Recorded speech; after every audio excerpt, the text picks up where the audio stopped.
Questa Lega Nord 2012 il voyeurismo non si addice grazie a questa gente che sta lottando per i propri diritti.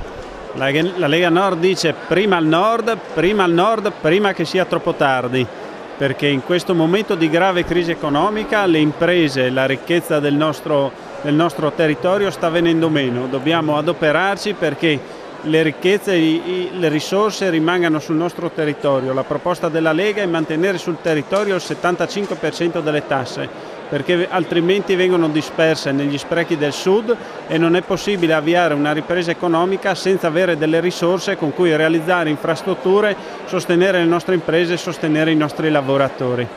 Il tornado è passato, la gente si sta riboccando le maniche ed è presente al grido di battaglia.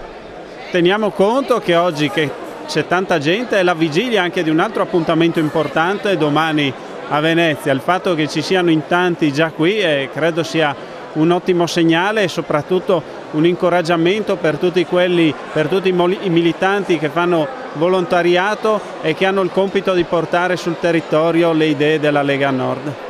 Perché i leghisti non mollano mai? Forse perché non sono un partito di cartone?